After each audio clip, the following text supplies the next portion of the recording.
दोस्तों नमस्कार। स्वागत है आप सभी का आप ही के अपने इस मंच पर जिसका नाम है मयूर जानी ऑफिशियल। आप सबको भाई दूज के पर्व की भी बहुत बहुत शुभकामनाएं, और जिनसे हमारी मुलाकात नहीं हो पाई पिछले कुछ दिनों में तो उन सबको दीपावली के शुभ पर्व की भी शुभकामनाएं। हमारे गुजरात के भाई बंधुओं को, बहनों को विक्रम संवत 2082 के नए साल की भी शुभकामनाएं। और एक और बड़ा त्योहार जो है वो बिहार में है। अब जब हम बात कर रहे हैं तो ये रिकॉर्डिंग हो रहा है 23 तारीख को, आप इसको अभी शायद आज ही देख लेंगे, शाम के 4 बजे का रहेगा। तो आज जब हम बात कर रहे हैं तो एक और बड़ा त्योहार, बिहार का त्योहार जिसको छठ पूजा कहा जाता है। छठ के दिन जो पूजा होती है उसका बिहार में बहुत अति महत्वपूर्ण एक त्योहार के तौर पे उसको माना जाता है। 12,000 ट्रेन हमारे रेल मंत्री, नहीं आप इसको समझिए, रेल मंत्री कहा है, रील मंत्री नहीं कहा है, रेल मंत्री। रेल मंत्री जो वैष्णव साहब है उन्होंने कहा कि 12,000 ट्रेन जो है वो विशेष रूप से दौड़ाई जाएगी ताकि हर वो व्यक्ति जो बिहार में है, बिहार का है और छठ पूजा के दिन अपने परिवार के साथ मिलके उस त्योहार को मनाना चाहता है, वो उसको ढंग से और सुखरूप तरीके से मना पाए। और इसके लिए प्रेस कॉन्फ्रेंस हुई, एक नई ओढ़ने वाली चद्दर जो है उसका, ब्लैंकेट का भी एक इनॉग्रेशन किया गया, जो कि हमारा रेल मंत्री ही कर सकता है और कोई तो कर नहीं सकता ये सब चीजें।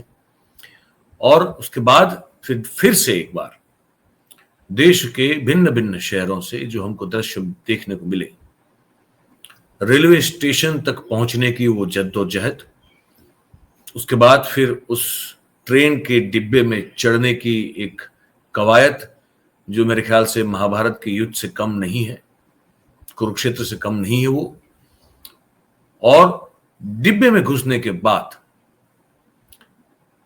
सीट तो मिलनी खैर मुश्किल ही थी काफी, लेकिन कैसे भी करके एक टांग पर या खड़ा रह के या टॉयलेट में कहीं जगह मिल जाए तो उस टॉयलेट जो बड़ा गंदा और बड़ा ही मतलब कोई सांस न ले पाए उस हद की गंदगी वाला जो टॉयलेट बहुत सारी जगह पे देखा गया, उसमें खड़े होकर भी जो है अपने घर पहुंचने की जो एक कश्मकश और एक लड़ाई हमने लड़ते हुए हमारे बिहार के भाई और बहन को देखा। तो उसके बाद फिर एक और निवेदन आया बाहर वैष्णव साहब का, जो हमारे रेल मंत्री हैं। उन्होंने कहा कि ये पुराने वीडियोस जो हैं वो दिखाकर झूठ फैलाया जा रहा है और इस छलावे में देश के लोग ना आए। ये हो सकता है कि विपक्ष का षड्यंत्र हो या तो देश विरोधी जो ताकतें इस देश में बड़ी पावरफुल हैं, ऐसा उनका मानना है, ये शायद उनका षड्यंत्र हो सकता है। तो एक जिम्मेदार नागरिक और पत्रकार होने के नाते हमने कहा कि भाई हम हर एक वीडियो को वेरीफाई करेंगे और वही वीडियो को चलाएंगे जो हमको लगता है कि हाँ ये इस वक्त की, इस बार की वीडियो है। तो ये जिम्मेदारी लेते हुए हमने कहा कि इस बात को आगे लेके जाएंगे और आप तक पहुंचाएंगे। छोटा सा वीडियो रहेगा ये। बातचीत शुरू करें उससे पहले आप सबसे रिक्वेस्ट है कि आप में से 60% के करीब जो दर्शक हैं वो आते हैं, हमारे साथ जुड़ते हैं, अपना कमेंट भी करते हैं, लाइक शेयर वगैरह भी करते हैं, लेकिन वो इस चैनल को सब्सक्राइब नहीं करते। आपसे विनती है कि आप इसको अभी तुरंत सब्सक्राइब कर लें और अपने साथियों से भी करवा लें। ये हमारी छोटी सी बात है, इसको मान लें। अब आते हैं मुद्दे पे। ये बयान दिया अश्विनी वैष्णव साहब ने। पहले इसको सुना देते भाई। मैंने कहा कि एक जिम्मेदार नागरिक और जिम्मेदार पत्रकार होने के नाते हमारा ये जिम्मा है कि उनकी बात भी पहले रख दी जाए। रख रहे हैं, सुनिए और देखिए। पुराने वीडियोस को चला के लोग प्रयास कर रहे हैं, कई जगह गलत वीडियो भी चला रहे हैं। और ऐसे में मेरा सबसे रिक्वेस्ट है कि जब सारा का सारा रेलवे का सिस्टम पूरा देश एक साथ जुट के सभी यात्रियों को ठीक समय पे सेफली पहुंचाने का प्रयास कर रहे हैं, तो ऐसे में ये भ्रामक वीडियो न फैलाएं और उनके अगेंस्ट कड़ी कार्रवाई भी की जाएगी। जो गलत वीडियो चलाएंगे उनके अगेंस्ट जो कानून है, कानून के अंतर्गत कार्रवाई भी की जाएगी। अब भाई देखिए, कानूनी कार्रवाई की जाएगी ये बता रहे हैं, है ना, अच्छी बात है। लेकिन अब इस वीडियो को क्या कहेंगे? अब ये कोई आपको लगता है कि गलत वीडियो है?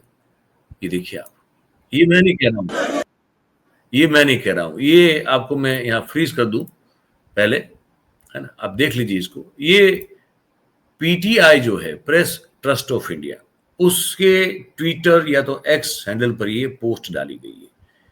क्या लिखा गया है कि वीडियो पंजाब से है।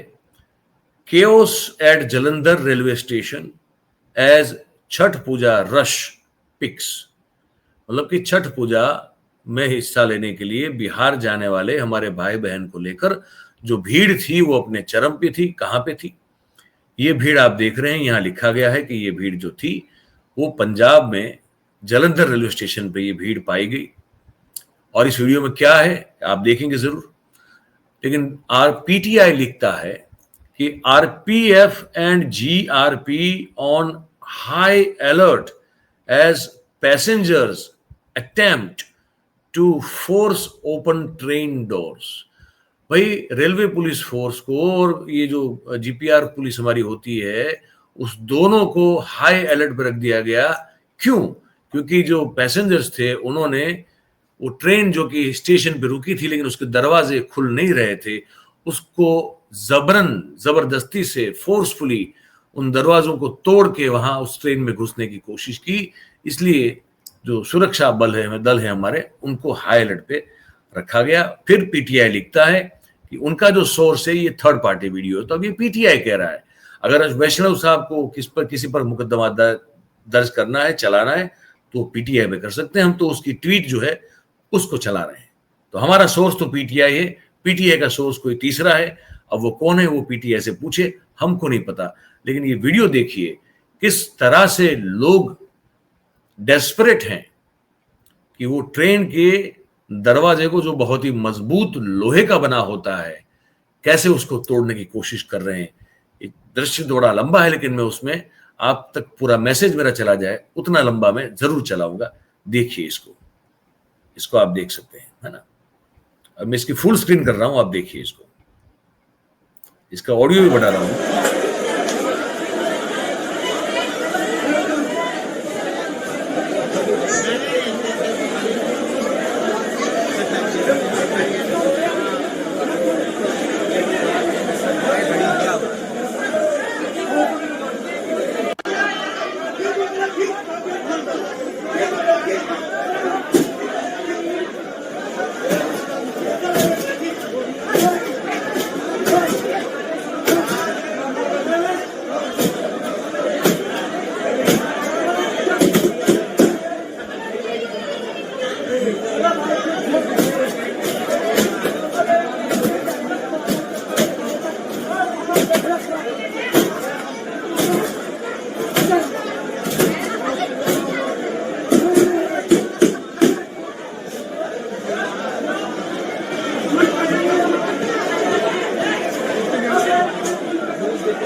ये दृश्य आपने देख लिया, पीटीआई के हैंडल से चला है। एक और दृश्य भी आपको दिखाते हैं, ये भी आप देख लीजिए। मेरी ड्यूटी लगी थी दिल्ली से पटना तक की। अब ये मैं आपको इसका बैकग्राउंड बता दूं, ये टीटी साहब हैं। ये टीटी साहब हैं जो दिल्ली से पटना वाली ट्रेन में उनकी ड्यूटी लगी हुई थी। मतलब ना कोई पैसेंजर है, ना इस देश का आम आदमी है, ना कोई पत्रकार है, ये टीटी साहब हैं। अब ये अपना अनुभव कह रहे हैं, तो ये हम आप तक पहुंचा रहे हैं। आप देखिए, सुनिए इसको। एक ट्रेन में इस बार दिवाली पे मेरी ड्यूटी लगी थी दिल्ली से पटना तक की एक ट्रेन में। मैं नाम नहीं लेना चाहूंगा, ना अपना, ना रेलवे का, ना ही ट्रेन का। जो मंजर मैंने इस बार देखा वो शायद ही किसी ने देखा होगा और शायद ही कोई आगे देख पाएगा, क्योंकि ट्रेन में लोग नहीं जा रहे थे। लोग जा रहे थे उनके कहीं छुप के, उनमें ट्रेन जा रही थी। आपको खिड़कियों से बाहर लोगों की चूतने दिख रही हैं, दरवाजे से बाहर लोग लटके दिख रहे हैं आपको। मतलब आपके अगर ये 2 दरवाजा है तो ऐसे हो गया था दरवाजा, उसमें 10-10 लोग लटके हुए। हर आदमी के हाथ में जो आ रहा था पकड़ के खड़ा था, क्योंकि जिसको हैंडल मिला वो हैंडल पकड़ा था, जिसको किसी के बेल्ट मिली वो बेल्ट पकड़ के खड़ा था। और टीसी का काम होता है कि जाके टिकट लोगों का चेक करना कि हर आदमी अपनी सीट पे बैठा है कि नहीं, और कोई एक्स्ट्रा आदमी हो तो उसका चालान काटना है, उसको उतार देना।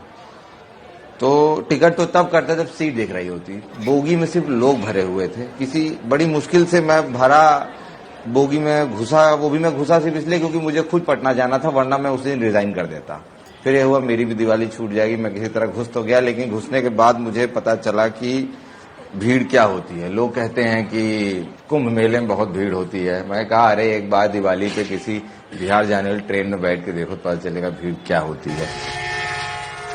चारों तरफ सिर्फ इंसान थे। मतलब बोगी का कलर, सीट का कलर आपको नहीं पता चल पाएगा। डर लग रहा था कि कहीं किसी से टिकट मांगू तो कोई मुझसे सीट ना मांग ले, मैं कहां से दूंगा। टीटी को एक सीट दी जाती है कि ये आपकी सीट होगी, तो मैं कहता हूँ वो सीट आपको कोच में नहीं देनी चाहिए, वो या तो इंजन में दे दो। चाहे मुझे लगता है मैं हूं ही क्यों टीटी, इससे अच्छा मैं लोको पायलट होता। कम से कम कितनी भीड़ होती, कम से कम 2 ही लोग बैठ के तो जाते। ट्रेन रात में चली थी और मैं S1 में घुसा किसी तरीके से मेहनत करके कि भाई मुझे भी लेते चलो। शुक्र किया जो लोग बैठे हैं, गुजारिश की भाई मुझे भी अंदर ले लो, मुझे भी जाना है। किसी तरह मुझे अंदर घुसाया गया। अगले दिन में पहुंचती है ट्रेन पटना, और मैं S2 तक ही पहुंच पाया था। और चलने की जगह तो थी नहीं, तो आपको बोलना था भाई साहब मुझे थोड़ा ढकेल दो, क्योंकि भाई मुझे उठा के वहां रख दो। तो लोग आपको किसी तरह यहाँ से वहां पहुंचा दे रहे थे।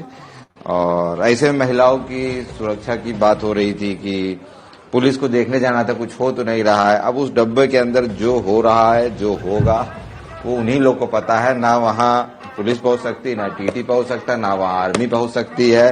कोई नहीं पहुंच सकता उन डब्बों के अंदर जब तक वो ट्रेन खाली नहीं हो जाती। उस ट्रेन के अंदर इतनी भीड़ थी कि एक बार आप घुस गए, जो पानी खाना आपके पास है बाहर उसे आप खा लीजिए, और जो अंदर है उसे आप वहीं निकाल दीजिए, क्योंकि आप वहां से हिल नहीं सकते। लोग मुंबई में कहते हैं कि लोकल में बहुत भीड़ होती है। अरे एक बार दिवाली और छठ पे हमारे यहाँ आओ, दिखाते हैं भीड़ क्या होती है। तो मैं तो कहता हूँ महेंद्र सिंह धोनी ने अच्छा हुआ छोड़ दिया टीटी, वो जाके क्रिकेट खेलने लग गया, क्योंकि ये जॉब है ही नहीं करने लायक। भाई साहब थैंकलेस जॉब है एकदम। अब ये है पूरा मामला। एक और आखिरी में एक और वीडियो देखिए, दिखाने के लिए बहुत सारे वीडियोस हैं।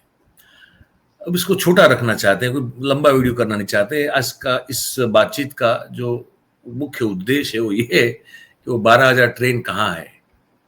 अब लोग पूछ रहे हैं, तो लोग पूछ रहे हैं तो लोगों की आवाज बनना हमारा कर्तव्य है, हमारी जिम्मेदारी है। तो हम बस वही काम कर रहे हैं। हम कोई सरकार को बदनाम करने की कोशिश नहीं कर रहे हैं। हम क्या करेंगे, सरकार खुद ही अपने कर्मों से बदनाम हो रही है, तो वो उनके कर्म जाने और वो सरकार जाने। हम तो ये सवाल जो लोगों के मन में है ये पूछ रहे हैं, आप तक पहुंचा रहे हैं। आखिर में आपको एक बात सुनाएंगे। हमारे बड़े अच्छे मित्र हैं आलोक पाठक जी। आलोक पाठक जी बड़े अच्छे पत्रकार भी हैं, और आप उनको YouTube पे देखते हैं। वो अपने वीडियोस को लेकर वो आपके समक्ष प्रस्तुत होते हैं। जनता की, लोगों की, देश की आवाज वो भी उठाते हैं। उनके साथ जो हुआ है, वो जो उन्होंने कहा है, वो एज इट इज मैं आपके सामने रख रहा हूं। आलोक पाठक जी जो है उनको आप सुन लें। बड़ी तस्वीरें आ रही हैं, और इस एक तस्वीर जिसने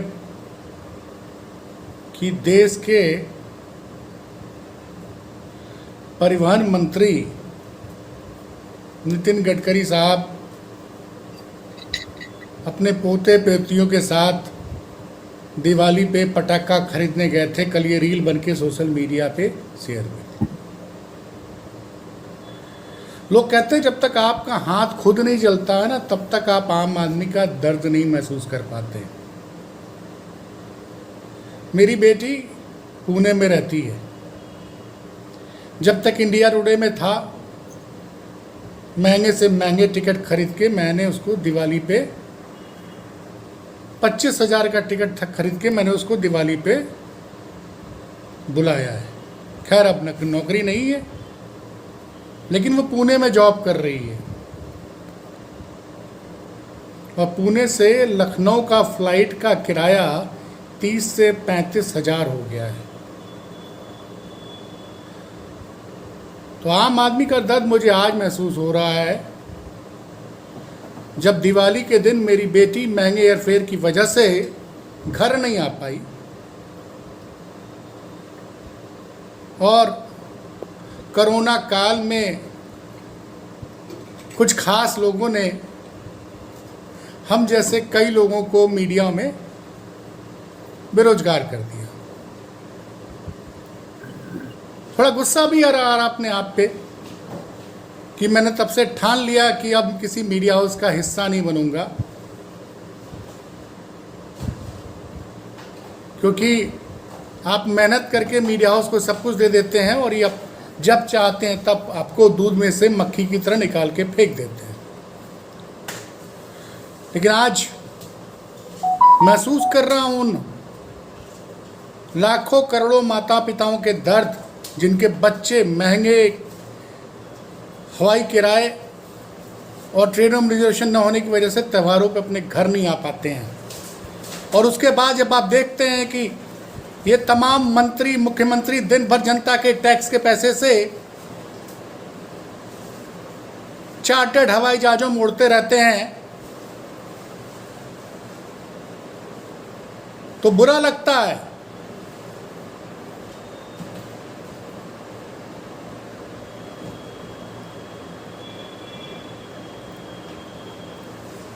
जनता के टैक्स के पैसे से एक मुख्यमंत्री दिन दिन में 5-5 साल ट्रैवल करता है।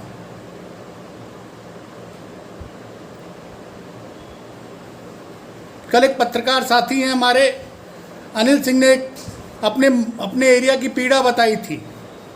उनके क्षेत्र में राजनाथ सिंह किसी भाजपा के नेता से मिलने आए थे। धनतेरस के दिन रास्ता बंद कर दिया गया था और रास्ते में छोटी छोटी दुकानें तक बंद करा दी गई थी। सोचिए, और लोग कहते हैं राजनाथ सिंह बड़े संवेदनशील नेता हैं। तो खैर इन नेताओं को कोई फर्क नहीं पड़ता साहब, ये जनता के टैक्स के पैसे से खुद चार्टर्ड से उड़ेंगे, उनके बेटा बेटी भी उड़ेंगे, ये अपने पोते पोती के साथ त्यौहार मनाएंगे। झेलना तो हम आप जैसे 140 करोड़ भारतवासियों को है। तो आलोक पाठक जी का ये जो दर्द और दुख था, ये पीड़ा जो थी, वो सिर्फ उन अकेले की नहीं है। ये पीड़ा इस देश में त्योहार के वक्त अपने घर वालों के साथ जाकर उस त्योहार को मनाने की कोशिश करने वाले उन सभी, जैसे उन्होंने खुद कहा आलोक जी ने, तो वही आंकड़ा मैं पकड़ के चलता हूं कि 140 करोड़ देशवासियों की है।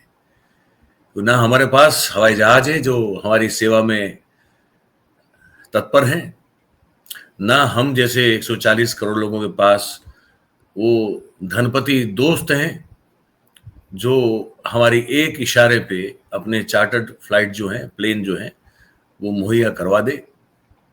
और मैं बताऊं, मेरे साथ भी ये हादसा हो चुका है। मैं 17 तारीख की बात कर रहा हूं। 17 अक्टूबर को रात को 8:30-9 बजे के बीच में जब मेरी छोटी बहन का मुझे फोन आया, जब मैं जबलपुर में था और भोपाल से एक दिन पहले मैं जबलपुर पहुंचा था और वहां से आगे हम लोग बनारस की ओर निकलने वाले थे दूसरे दिन। और मुझे 17 तारीख की रात को कुछ 8:30-9 के बीच में फोन आया मेरी छोटी बहन का, और उसने कहा कि भैया लगता है कि अब वो माताजी के साथ थी वहां पे, मेरा बड़ा बेटा भी था, और कहा कि शायद माताजी अब नहीं रही। तो हमने कहा कि डॉक्टर को बुलाओ यार, तुम जरा चेक करवाओ, दिखाओ। तो कहा कि डॉक्टर्स तो अभी आसपास के इलाके में जो आसपास के डॉक्टर हैं वो तो दिवाली के लिए ऑलरेडी छुट्टी पे अपना क्लिनिक बंद करके निकल चुके हैं। रूटीन जहाँ पे दिखाते थे वो भी अवेलेबल नहीं है। हमने कहा 108 को बुलाओ, कम से कम 108 को बुलाओ, वो लोग कुछ कह पाएंगे। वो सब हुआ, उसके बाद फिक्स तय हो गया कि माता जी अब नहीं रही। अब जबलपुर से हमको, ना तो वहाँ का एयरपोर्ट है, वहां से कोई उस रात की कोई फ्लाइट थी, छोटा सा शहर है। दूसरे दिन 12:30 बजे की फ्लाइट थी, तो वो तो हमारे लिए नामुमकिन था तब तक वेट करना। एक रास्ता और था कि हम भोपाल चले जाएं। तो रात, अब आपको जब पता चले कि आपकी माताजी नहीं रही, तो उस समय आपकी जो मनोस्थिति होती है वो ऐसी नहीं होती है कि आप खुद ड्राइव करके रात को जबलपुर से तकरीबन 300 किलोमीटर ड्राइव करके आप भोपाल पहुंचे।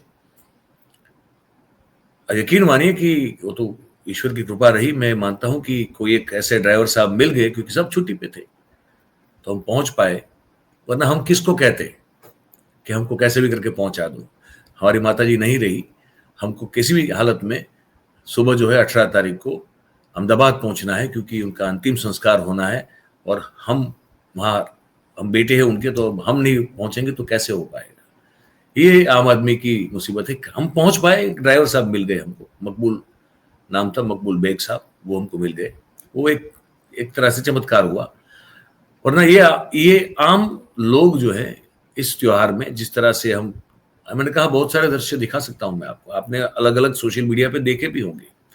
वो दृश्य एक तरह से इसलिए महत्वपूर्ण बन जाते हैं कि सरकार एक वॉर रूम भी बनाती है, वैष्णव साहब वहां घूमते नजर आते हैं, मिठाई खाते खिलाते या पता नहीं समोसा खाते खिलाते नजर आते हैं, और सब कुछ चंगासी कहते हुए नजर आते हैं। लेकिन जो जमीन पर हकीकत दिखती है वो ये होती है। और जैसे टीटी साहब को आपने सुना और पाठक जी को सुना कि बेटी पूना में है, लेकिन त्योहार मनाने के लिए वो नहीं आ पा रही है, क्योंकि जो फ्लाइट है उसके भी दाम इतने बढ़ चुके हैं कि एक आम आदमी उसको नहीं अफोर्ड कर सकता। ट्रेन में आपको टिकट नहीं मिलेगी। क्या हाल है ओटीटी साहब, जो अभी उसका वीडियो देखा आपने वो भी देखा, और बहुत सारे दृश्य आपने इससे पहले भी देखे होंगे। तो हमारी हैसियत इस युग में, इस सरकार के शासन में ये हो चुकी है, ये हमको बताना था। ज्यादा लंबी बात नहीं करेंगे, यही समाप्त करेंगे इस चीज को। आप अपनी राय जो है वो हमको लिख के जरूर से कमेंट के जरिए बता सकते हैं कि इस बारे में आप क्या सोचते हैं।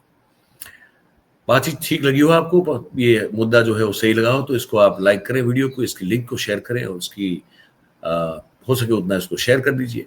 और चैनल आप ही का है, जैसे मैंने शुरुआत में कहा, अब तक अगर आपने सब्सक्राइब नहीं किया तो इसे कर लें और अपने आसपास के लोगों से करवाएं। बहुत बहुत धन्यवाद करेंगे आप सभी का हमारे साथ इस बातचीत में जुड़ने के लिए। Thank you very much. नमस्कार।